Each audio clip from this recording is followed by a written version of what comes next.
Hey, welcome back, everyone. Ready for another deep dive? Always. Awesome. So I know a lot of you out there are really interested in learning things faster, more Yeah. effectively. I mean, who wouldn't want to learn like 10 times faster, right? Right. Well, we're diving into that today. Accelerated learning. We found this really popular YouTube video, hmm and it's got some seriously interesting stuff in it. It's not just about memorizing a bunch of facts, though. Yeah, it's like a whole new way of thinking about how we learn. Exactly. Okay, so let's unpack this. One of the things that really struck me is how many people feel, I don't know, stuck with traditional learning. Oh, yeah. You spend years studying, but then it feels like poof, gone. Like right after the test, it's all just dot evaporated. It's so true. Yeah. I think it's because the system is kind of designed for short-term memorization, Yeah. instead of really understanding the material. Right. Have you ever Oh. felt like that, just going through the motions without really absorbing anything? Absolutely. I think the traditional system emphasizes memorizing things so much that we don't always learn how to actually use what we learn in the real world. This YouTube video really emphasizes that point. Like real learning should be about applying the information, not just storing it away. Yeah, it's like the difference between watching someone swim and actually jumping into the pool yourself. I love that analogy. It makes Yeah. so much sense. You can't just absorb a skill through osmosis, right? Yeah. You got to get in there, get your hands dirty, make mistakes, and figure it out as you go. Speaking of mistakes, this video also talks about the fear factor.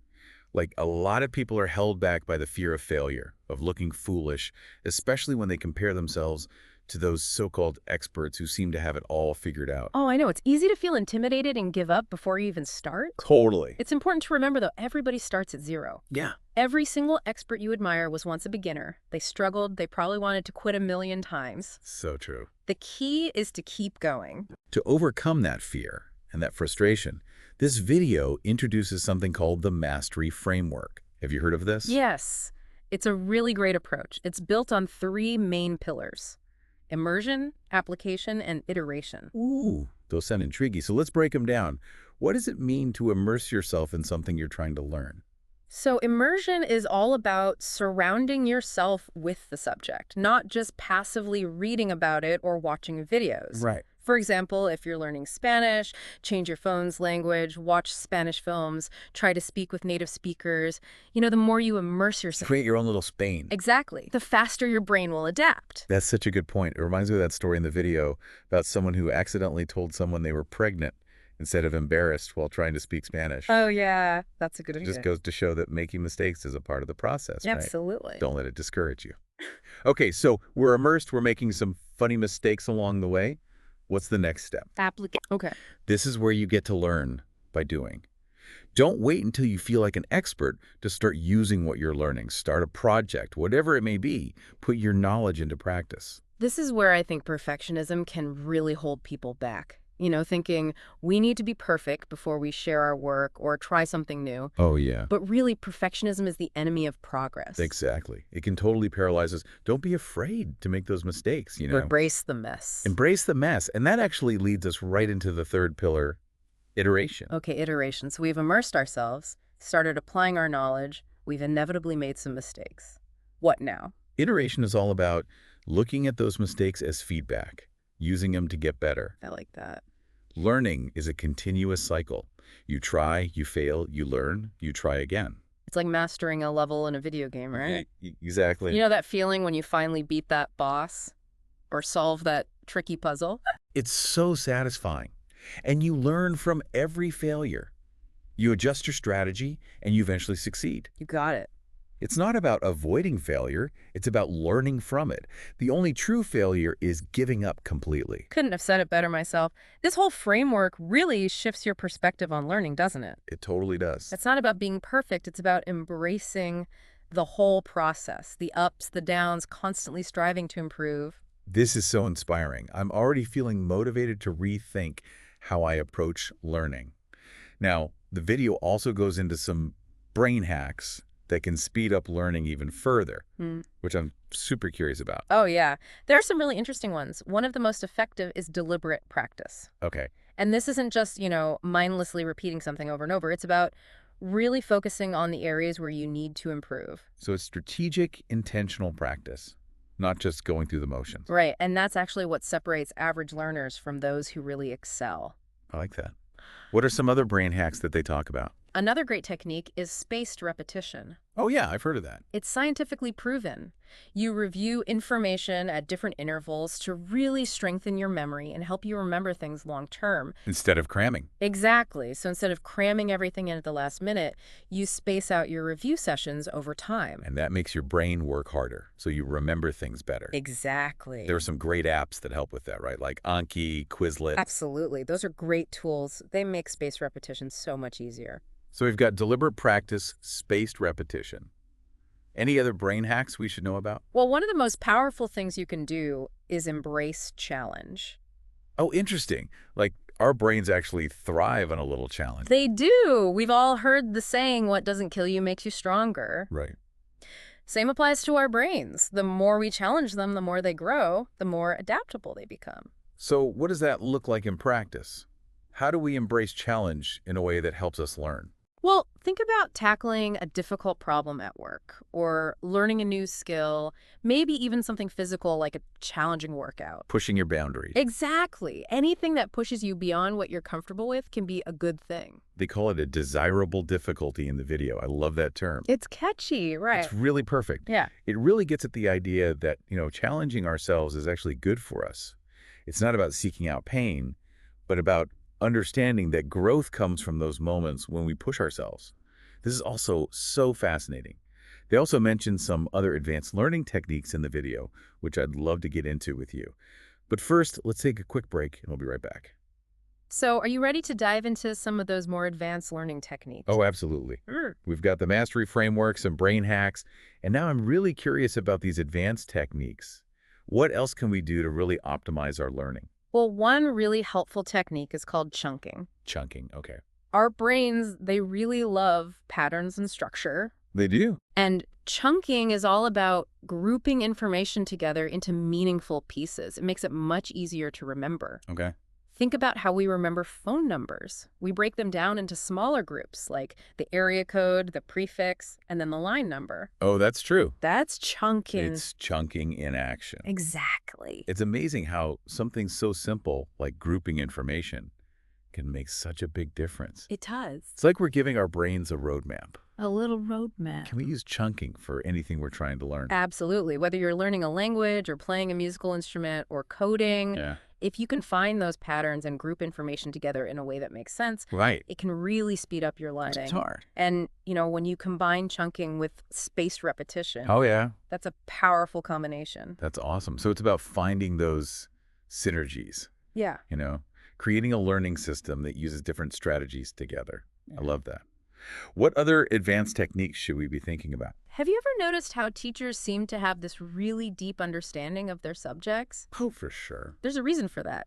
Teaching something actually forces you to really understand it. Oh, that's interesting. When you have to explain it to someone else, you have to organize your thoughts, make sure you really get it yourself. Oh, I've noticed that. Whenever I try to explain something to someone else, I realize, oh, maybe I don't know this as well as I thought I did. Right. It really tests your knowledge, doesn't it? It does. There's actually a name for this. It's called the Feynman technique. Okay, the Feynman technique. Named after Richard Feynman, a really brilliant physicist. Why? He said that if you can't explain something simply, you don't really understand it. That's such a good quote. So if we want to master something, we should try to teach it to someone else. Exactly. Find a friend, a family member, maybe a study group. Try explaining that concept. If you can't do it clearly, then you need to go back and study some more. Ah, that makes so much sense. The more you practice explaining it, the more solid your understanding will become. These advanced learning techniques, like chunking, spaced repetition, teaching, they're like game changers. It's like we have all these tools to help us learn faster and unlock our potential. We do. But, it's not just about the techniques, right? Yeah. Our mindset plays a big role, too. Oh, huge. Absolutely. Our beliefs about learning and what we're capable of can really make a difference. So true. If we go in thinking, I can't do this, or I'm just not good at this, we're much less likely to even try, to embrace those challenges and push through when things get tough. Right. But when we have a growth mindset, A growth mindset. when we believe that we can learn, that we Yeah. can improve, Yeah. that opens up a world of possibilities. Mindset is everything. It's like the foundation for the whole learning journey. If we believe we can learn, we're more likely to put in the effort, embrace challenges, and stay resilient. So how do we cultivate a growth mindset? How do we change those beliefs about ourselves as learners? Well, it starts with paying attention to how you talk to yourself. When you face a challenge, what do you say? Do you say, I can't do this, I'm not good at this? Right. Or do you say, I can learn this, I'm going to figure this out? Oh, that's so powerful. The language we use, it really does matter. It does. So we need to be mindful of that self-talk to Exactly. make sure it's aligned with a growth mindset. What else can we do to cultivate this mindset? Embrace challenges. Okay. Don't shy away from those difficult tasks. Instead, see them as opportunities. Yeah, Remember desirable difficulty. I love that. Our brains, they actually get stronger when we push them. That's so true. When we go beyond what's comfortable, we force our brains to adapt, to learn, and to become more resilient. So it's about reframing those challenges as opportunities, Right. not roadblocks. Instead of seeing them as obstacles, see them as stepping stones. That's a really good way to look at it. Yeah. Are there any other things we can do to nurture a growth mindset? Celebrate your progress. Oh, yes. No matter how small the victory, acknowledge it. Appreciate the effort you're putting in. So true. Mm. It's easy to get focused on the end goal Right. and forget to appreciate the journey along the way. Exactly. And celebrating those little wins can keep you motivated. It makes the learning process more enjoyable. I love that. It's not just about the techniques and the mindset, though, right? Yeah. Our environment plays a role, too. The space we're in, the people around us, all of that can impact our ability to learn effectively. Oh, absolutely. Our environment can either support our learning or make it much harder. Creating a learning environment that really works for you is so important. So how do we do that?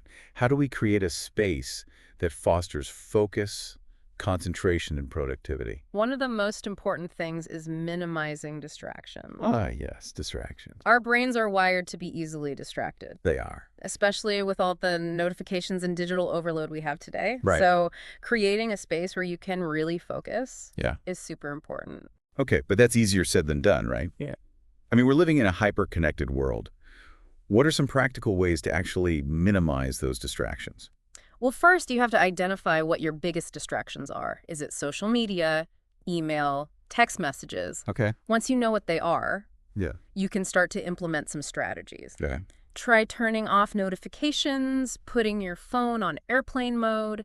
Maybe use a website blocker for those really tempting websites. That's a good idea. It's about taking back control, right? Yeah. Not letting our environment control us. Exactly. It's your space. You get to decide what's allowed in. I love that. Yeah. What else can we do to create a distraction-free zone? Having a dedicated workspace can be really helpful, Yeah. whether it's a desk in your home office or a quiet corner in the library, maybe even a favorite spot in a coffee shop. Right. Having a specific place you go to for learning Yeah. can help your brain shift into focus mode. Like a signal to your brain. Yeah. It's time to learn. So we're minimizing distractions. We've got dedicated workspace. Hmm. Anything else we should be thinking about when we design our learning environment? Think about the physical space itself. Yeah. Is it well lit? Is the temperature comfortable? Oh, that's a good point. Do you have a comfortable chair? We don't always think about that stuff. Yeah, But it makes sense that those things can impact our focus. they do. What else can we do? Maybe incorporate things that inspire you. Okay, yeah. Surround yourself with books or plants or art that you love. I like that. Maybe put on some calming music or use essential oils. Ooh, I love that. It's about making it a place where you feel energized and motivated. Exactly. A place that reflects you. Mm. But it's not just about the physical space, right? It's about the people we surround ourselves with, too. Oh, you're so right. The people we spend our time with can have a huge impact on our beliefs, our behaviors, and even our success. It's true. If you're surrounded by people who are negative or discouraging, who don't believe in your goals, Right. it's going to be really hard to stay motivated. Absolutely. It's so important to have that support system. It is. You need people who lift you up, who encourage you, who believe in you. Yeah. People who celebrate your wins. Exactly. I'm so glad you brought up the idea of community because we've been talking about it a lot throughout this episode. And it's so crucial, especially when we're facing challenges in our learning. It makes all the difference. Having people to share our struggles with, offer encouragement, celebrate our accomplishments, it's essential. It seems like we've covered so much today, from specific learning techniques to the importance of mindset and environment, even the role of community and support. What would you say is the most important takeaway for our listeners? What do you hope they'll remember from this deep dive? I think the most important thing is that learning is a lifelong journey, and it's a journey that's worth taking. It is. It's about embracing the whole process, the ups, the downs, the challenges, the It successes. is. It's about having a growth mindset, seeking out challenges, and celebrating your progress. Yeah. And most importantly, it's about never losing that thirst for knowledge. That's so beautiful. Learning really is a gift. It's a privilege and it's an adventure. It's about expanding our minds, our horizons, and our understanding of the world around us. It's about becoming lifelong learners, constantly seeking out new knowledge, new skills, new perspectives. And it's a journey that's open to everyone, no matter their age, background, or experience. It's about igniting that spark of curiosity within us and letting it guide us on a path of continuous learning and growth. And remember, you don't have to do this alone. There's a whole community of learners out there, eager to connect and support each other. That's so true. It's about fostering community, collaboration, and a shared passion for knowledge. It's about encouraging each other, celebrating our successes, and offering support when we stumble. Because learning, at its core, is a journey that's best traveled together. Well, I don't know about you, but I'm feeling so inspired after this deep dive. It's like we've been given a whole new set of tools and perspectives to transform how we approach learning. Me too. It's exciting to think about all the possibilities that open up when we embrace these principles and techniques. It's like we've been given a key to unlock our full learning potential. Exactly. And the best part is, it's never too late to start. No matter where we are on our learning journey, whether we're just beginning or we've been at it for years, we can always discover new ways to learn, to expand our minds, and to embrace the joy of discovery. So what does this all mean? It means you truly have the power to learn anything you set your mind to.